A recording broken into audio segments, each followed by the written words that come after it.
All right, today I'm going to talk about exponential growth in a population ecology perspective, from a population ecology perspective.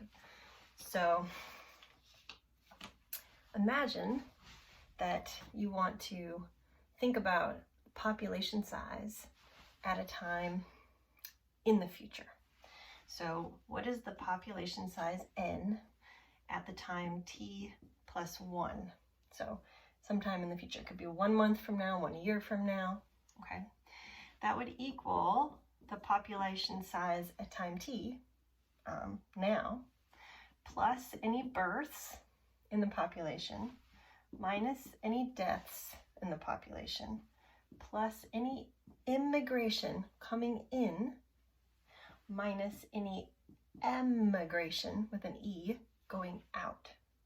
So these are the things that can happen to a population. You can have babies, deaths, immigrants, emigrants, and those are the changes to a population over time. And so basically, you can say that the difference, if you subtract n at time t, then you get n time t plus 1 minus n at time t equals the births, minus the deaths plus the immigrants minus the emigrants. But the difference between n at time t plus 1 and n at time t is equal to the change in n. Okay, so the change in population size. And we can model the population growth rate dn dt. That should look familiar with what's called a continuous differential equation. So as an example of this, imagine you go and you measure 500 birds. Then 1 year later, so n at t plus 1, you have 600 birds. Well, you gained 100 birds, but you don't know if there are 200 births and 100 deaths and no immigration and emigration or some other combination, right? And you also know that those population changes, there could have been like a whole pulse of births early in the season in the spring, and then a whole pulse of deaths in the winter, right? So the change in population was not steady over time. There were highs and lows in the population growth over that year, okay?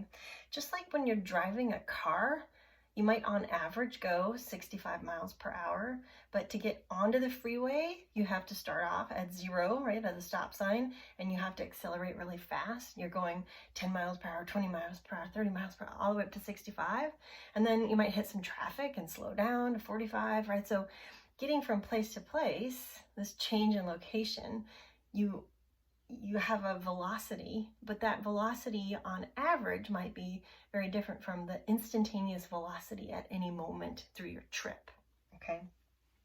So the derivative of a function is a rate measured over an infinitesimally infinitely small interval, okay? So for example, say you have this population. This is your population size over time, and maybe your population peaks, okay, and then you have something like that. The instantaneous growth rate, dn dt, is the tangent, the line that's tangent to that curve as you change along. And this is basically a change in n, right?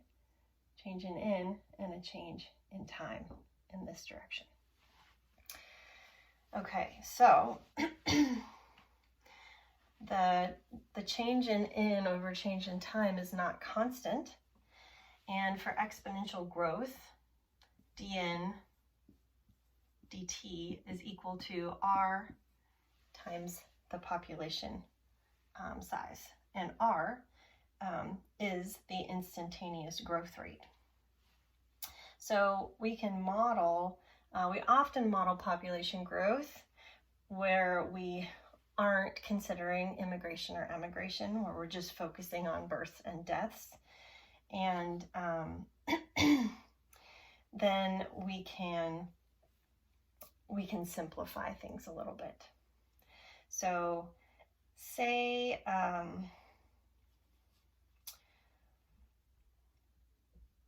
let's see, say that we want to suppose a constant rate of emigrants, and we're going to call that C.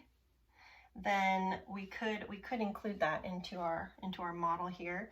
In that case, it could be dn dt equals r times n minus c. So this is now including an emigration rate.